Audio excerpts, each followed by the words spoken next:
Hello, everyone. Welcome to the Testing Psychologist podcast, the podcast where we talk all about the business and practice of psychological and neuropsychological assessment. I'm your host, Dr. Jeremy Sharp, licensed psychologist, group practice owner, and private practice coach. This podcast is brought to you by PAR. The Neuropsychological Assessment Battery offers the combined strengths of a flexible and fixed neuropsych battery. And now you can score any of the NAB's 6 modules on PAR iConnect, PAR's online assessment platform. Visit parinc.com/NAB. Hey, everyone. Welcome back to the podcast, and welcome to the first episode in a new series that I'm going to run for the next couple of months. The series I am calling Out There Assessment. And it's meant to shine a spotlight on practitioners who work in unique environments or have unorthodox or creative specialties, folks that are practicing in ways that many of us maybe don't or maybe haven't considered. So each interview is meant to follow the same structure. We'll do a short exploration of the employment environment, talk about how the individual found themselves in that environment, talk about the pros and cons, and then talk about ideas about how to pursue that particular area of practice if you are so interested. My first guest for this series is Martha Garrett. And I had a delightful conversation with Martha. Let me tell you a little bit about her. She is the psychologist for North Carolina Division of Services for the Blind.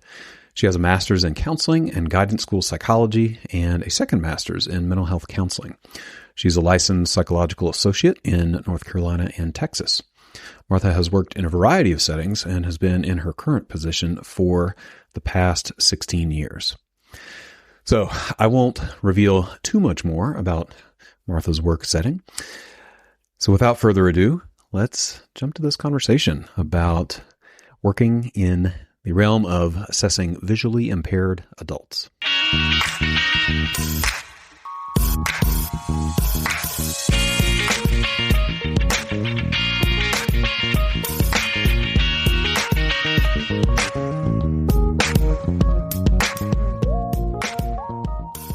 Martha, hey, welcome to the podcast. Thank you so much for having me.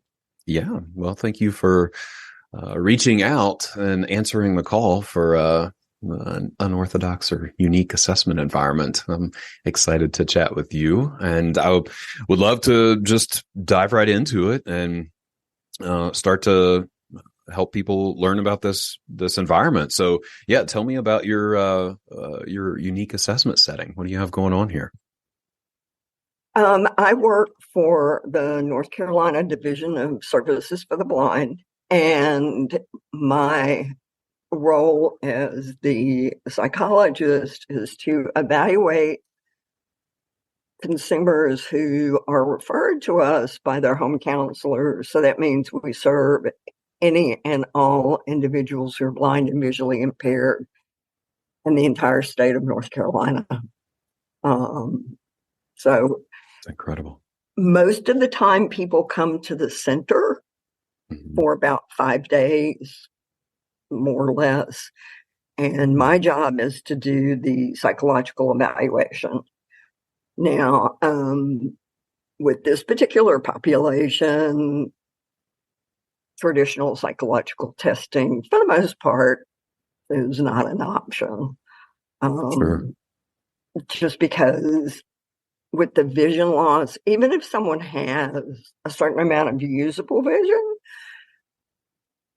I have to be able to decide if when they miss something, did they miss it because they didn't know it, or did they miss it because they couldn't see it?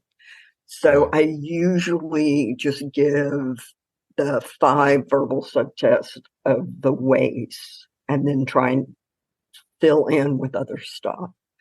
It gets even trickier for academic achievement.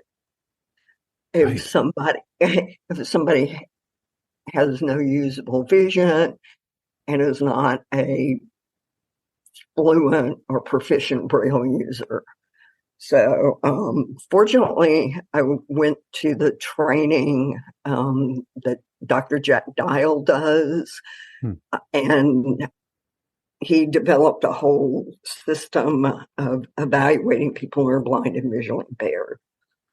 And I Yes. like to use the adapted rat that he developed that has blind and visually impaired norms. So that's a way to kind of get an idea of somebody's academic achievement skills who has no Yeah. vision. I've heard a couple of other practitioners talk about that system. There are a few different tests in there, right? I mean, Yes. there's some options. Yes. I'll definitely put a link to that in the show notes. I'm sure, folks will be interested just in checking it out. And I've seen pictures and kind of a demo of a couple of the measures available. It's pretty remarkable, actually. It is. For some individuals, I will give the entire cognitive test for the blind. Mm-hmm. But as I tell my interns, there are a lot of moving parts to it. Yes. And because of the way it's designed, it is pretty labor intensive and can take maybe a day and a half to give. Oh, that's a lot. That's a big investment. Yeah. But So the information is invaluable. Sure. I'm so curious about the setting that you're working in. There are a few things that jumped out I wanted to ask about. One is just, where do the referrals come from? Like, what are some typical situations where, these adults might find their way to you? We're part of Division of Services for the Blind is under vocational rehabilitation services, but we're kind of we are our own entity. Mm-hmm. So all the referrals come from the consumer's vocational rehabilitation counselor. So they have to be in voc rehab services, and then the counselor will make the referral. Okay. A lot of times it's just, especially with somebody who recently lost their vision, it's like the person wants to go back to work, but they have no idea what they can do. And my part of the evaluation is to get an idea of, say somebody wants to go back to school. Okay. Are they going to need a lot of training or in education, maybe because their academic skills were not the strongest prior to the vision loss? Okay. Right. That seems hard to tease out. Yeah. And that's where all the referrals come from. It's from the home counselor. Okay. And just in case, folks don't know what Voc Rehab is, could you just describe real quickly what that organization's about? Vocational rehabilitation is the agency that basically our function is to help people return to competitive employment. Yeah. We are specifically for people who are blind and visually impaired. Okay. Great. There's what we call general VR, which is the vocational rehabilitation for every other kind of disability, but we are specifically focused on blind and visually impaired. Gotcha. Yeah, I just finished up an eval for our Voc Rehab here in Colorado just the other day. Oh, awesome. Yeah, it's a great service. So tell me, the other thing I wanted to ask about, you said that folks will come and spend several days with you for this evaluation process. Help me understand what's happening over the course of those few days. Well, the cool thing is that the facility where they come is part of our career and training center. So the evaluation unit is part of the career and training center. And so our individuals will stay. We have like a dorm setting for our students. who come to classes. Mm-hmm. Okay. So they'll come and stay overnight, which is one of the things that we've discovered, and I've discovered over the 16 and a half years I've been here, is that just being with a group of folks who are blind and visually impaired is incredibly empowering for people. So. Yeah. Because they may be the only person in their area that has a vision loss, because VI is a very low incidence disability. Okay. So they get to be around other people who've lost their vision and are moving forward with their lives. So they come in, there's, depending on the person, if they have a certain amount of usable vision, then they will be seen by the low vision specialist and by our low vision optometrist.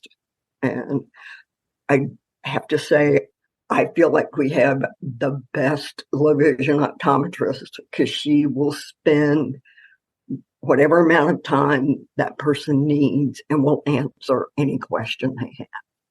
Oh, She's that's so probably important. the kindest, gentlest person I have ever met, who is so incredibly knowledgeable. That's wonderful.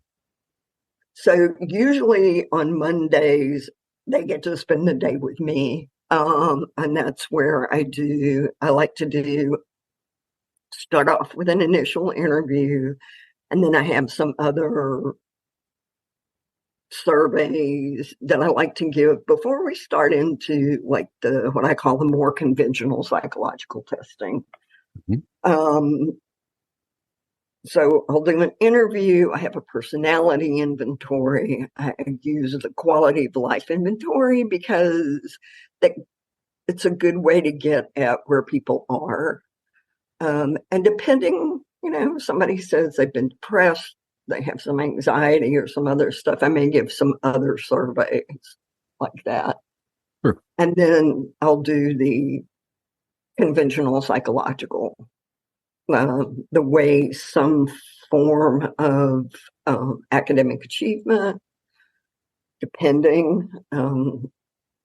I am very fortunate that here we have 2 instructors who can help me give the Braille versions of the Woodcock Johnson and the Rat 5, because I do not read Braille. Or those 2 instruments are also available in large print. So it's just based on the individual.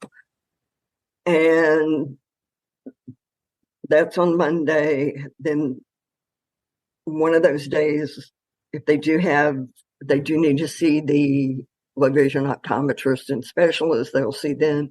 And then they do a vocational evaluation with our vocational evaluator to get an idea of what their interests are, what transferable skills they may have, like in their previous job, what can they bring to a new environment, and then I have my standard joke of, in terms of work values, if somebody doesn't like being around people, customer service may not be the job for them.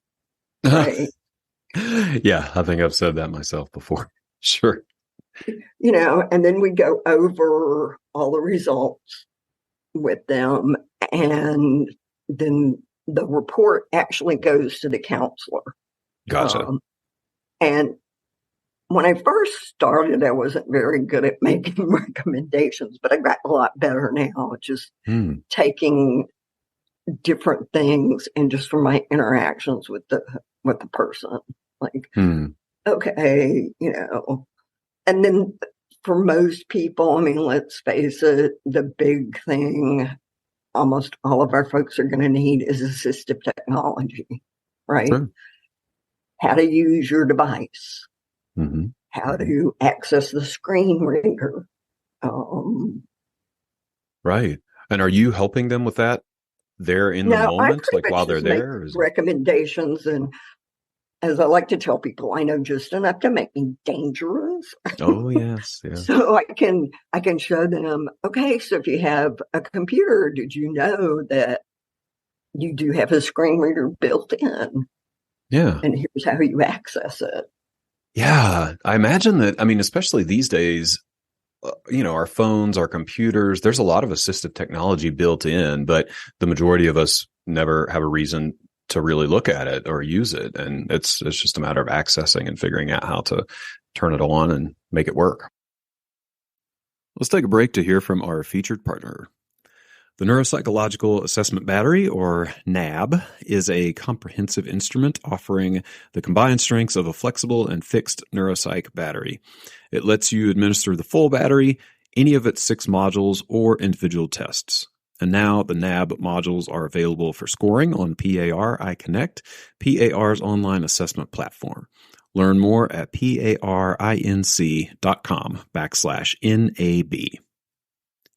Let's get back to the podcast. Right. That's pretty much my role in terms of the evaluation process. Yeah. How did you find your way to this work setting? Was it an accident? Was it on purpose? You said you've been there 16 years. Like what? Well, Yeah. it was, okay. So I got here. It was a point in my life where I was just ready for a change. I had reached the top of, I like to call it the food chain, at my previous job before I moved here. And my dad passed.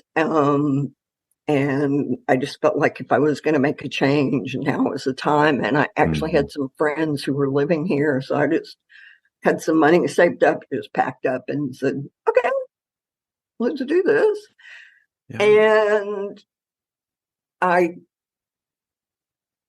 saw the job advertised, and I thought that would be kind of cool. It's one population I've not worked with. And I applied, I got hired, and I've been here ever since. What was that? Yeah. Yeah. I mean, in those, I know, many people, we've had those like flashpoint moments in our lives, it's like, it's time to make a change of some sort. And it sounds like you took the leap. So not deliberate necessarily. It was, hey, I'm going to move to this place and figure out what to do. And the job sort of appeared for you. Yeah. And part of I have another part of my job, which is providing individual counseling services for the consumers here. Mm-hmm. And my clinical supervisor looked at my transcripts and stuff and wasn't, because let me back up just a little bit. In Texas, which is where I came from, I didn't have to be supervised, right? Okay. They have what they call the exempt agency rule. I work for state of Texas. It's an exempt agency. I didn't have to be supervised because I'm a master's level. I moved to North Carolina, and their board requirements are way different. So I had to be supervised. And so my clinical supervisor felt uncomfortable because I didn't meet the boundaries of competence. So the first 4.5 years I was employed here, I was also in graduate school working on a master's in mental health counseling. Wow. Did they support you in that? Did the job support you in that? Oh, yeah. Oh, yeah. That's great. That's great. So this is, I mean, it sounds like you not only had to be supervised, but you said you hadn't worked with the population. So imagine you were doing a lot of sort of on the fly learning along the way as well.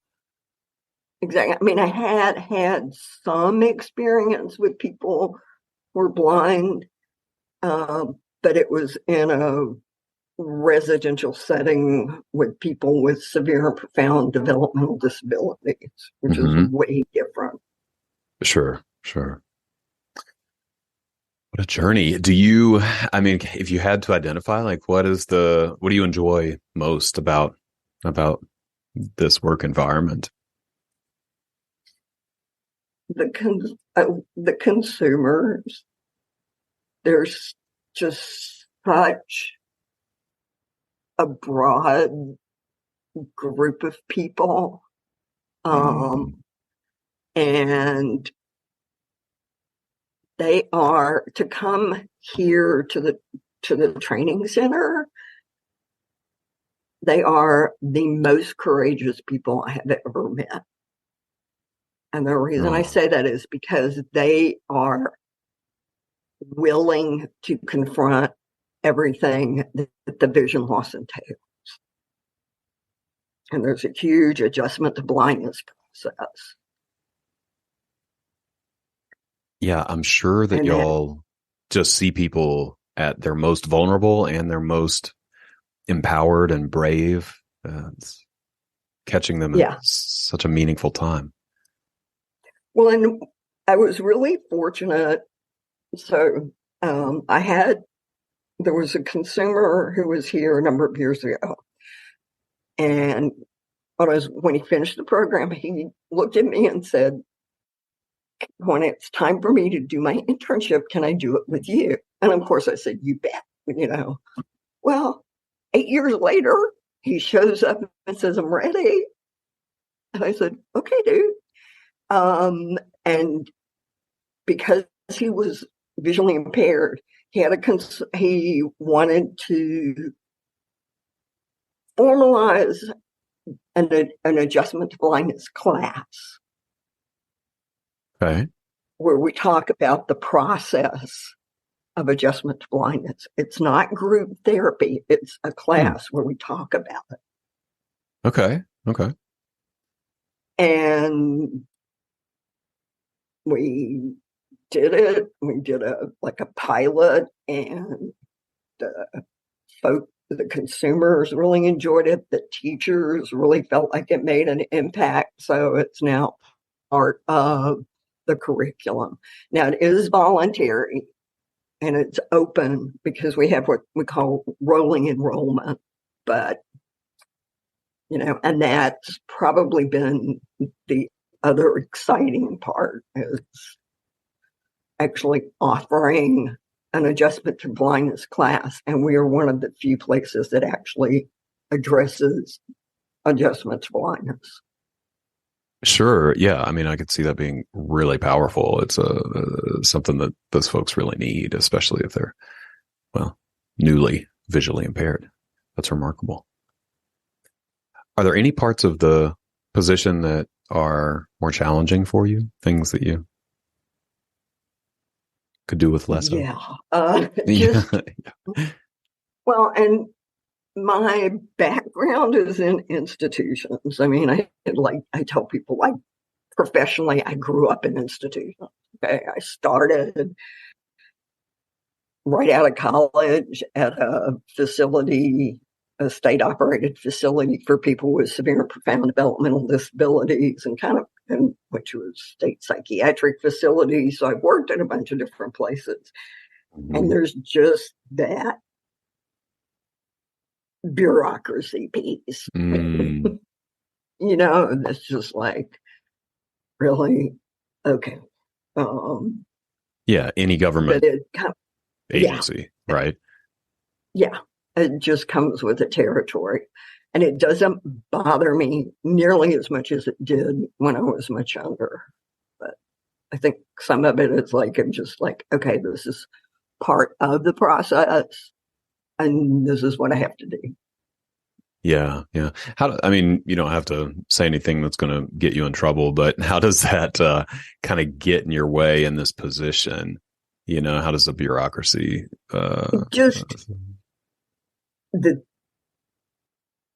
there's a lot of tedium, and there's a bunch of tedious pieces, and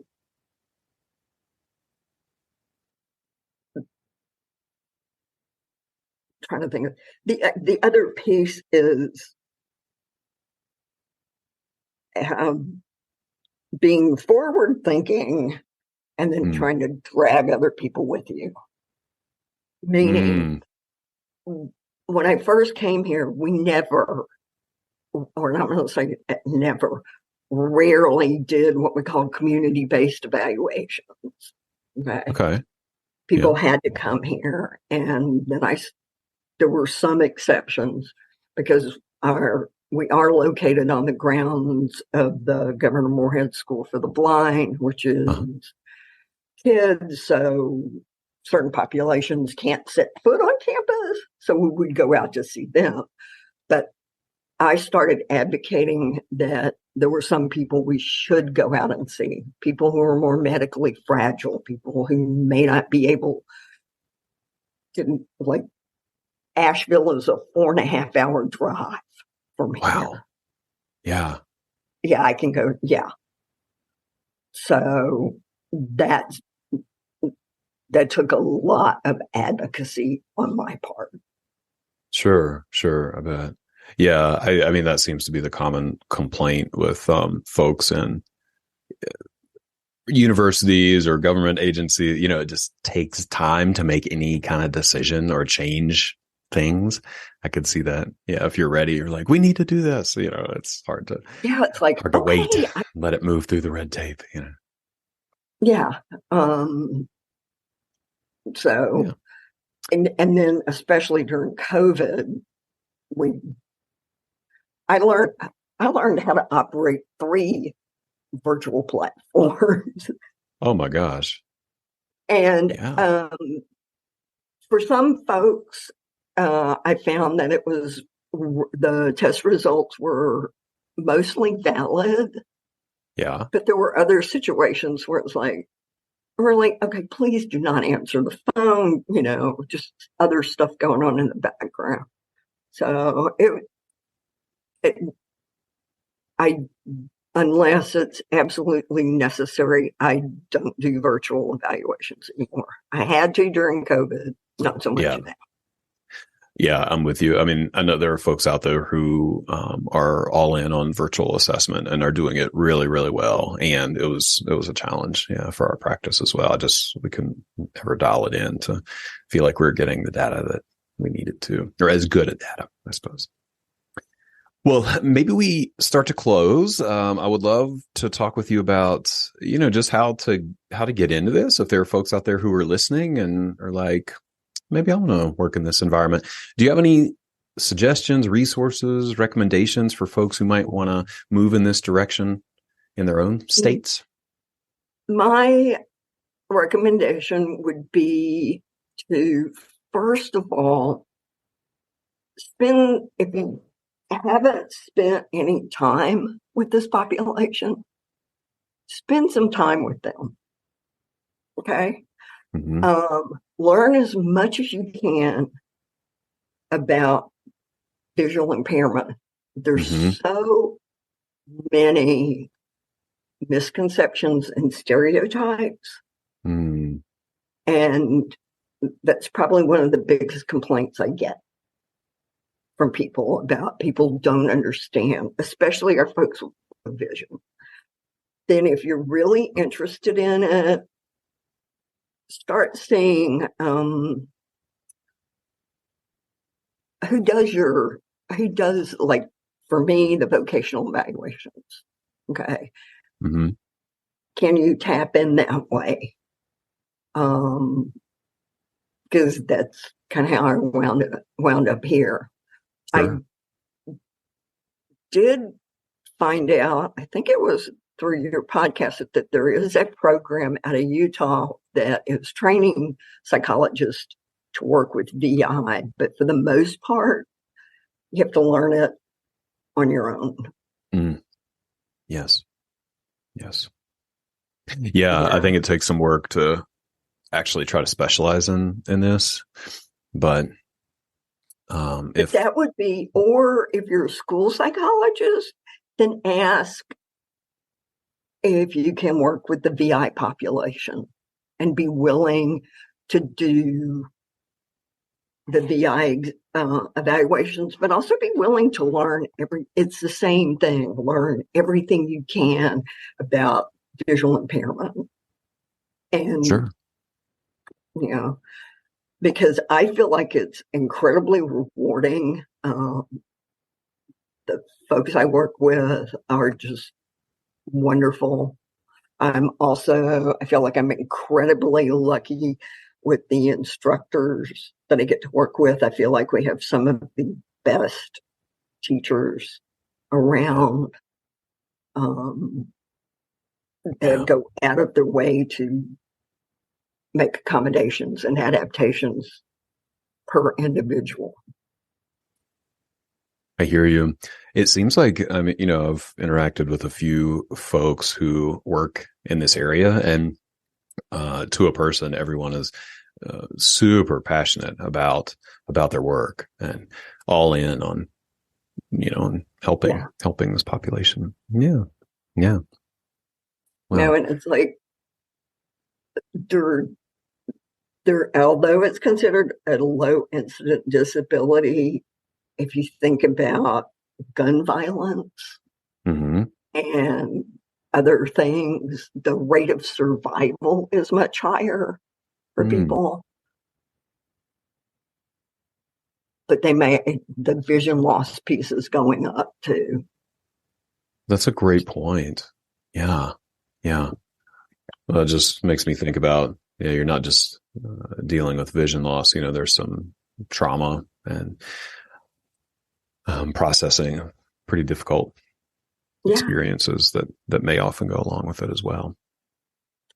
Yeah. And also think about the rates of diabetes. Sure. Diabetic retinopathy is a leading cause of vision loss, right, as well as glaucoma. I mean, it's just, I feel as there are medical advances in treatment, there also may be increases in vision loss.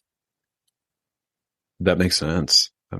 Well, and just knowing a little bit, I grew up in South Carolina and spent a lot of time in the Carolinas, and I don't want to make too big of a leap, but I know that some of the lifestyle and health concerns, of that area can be more significant than other parts of the country. I mean, we could do a whole series of podcasts probably on just comorbid health conditions that you probably have to work with and know about. Oh yeah, that's the whole other piece. Right.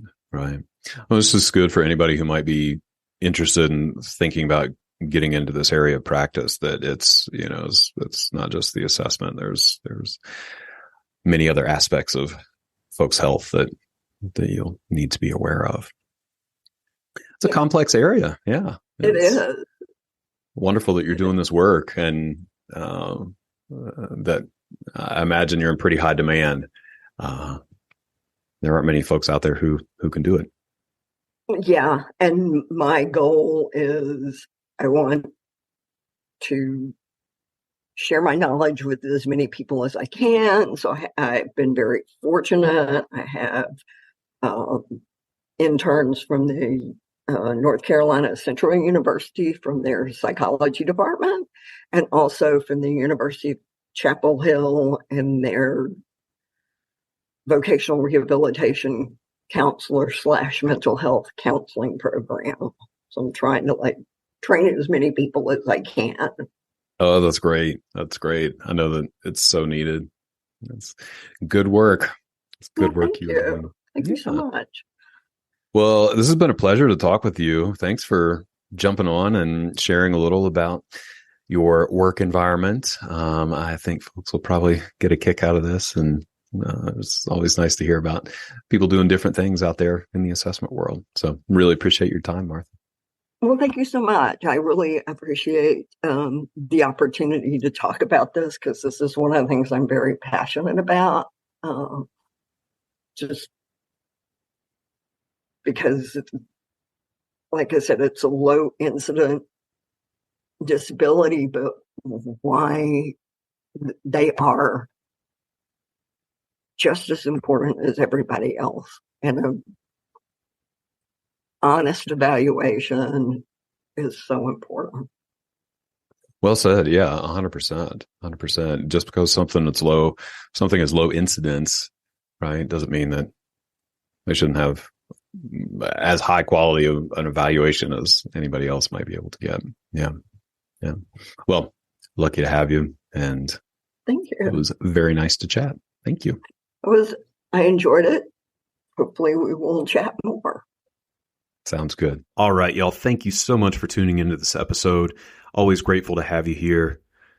I hope that you take away some information that you can implement in your practice and in your life. Any resources that we mentioned during the episode will be listed in the show notes, so make sure to check those out.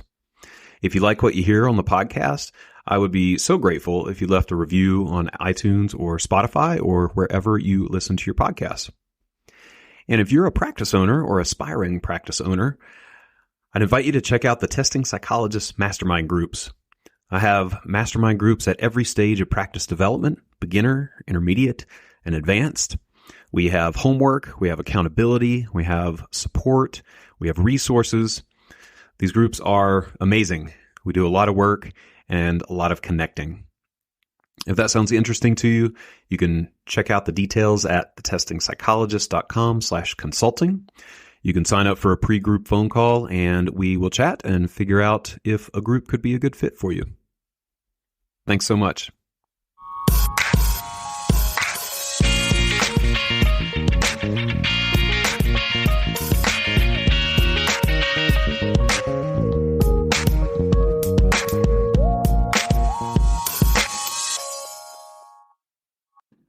The information contained in this podcast and on the Testing Psychologist website are intended for informational and educational purposes only. Nothing in this podcast or on the website is intended to be a substitute for professional psychological, psychiatric, or medical advice, diagnosis, or treatment. Please note that no doctor-patient relationship is formed here, and similarly, no supervisory or consultative relationship is formed between the host or guests of this podcast and listeners of this podcast.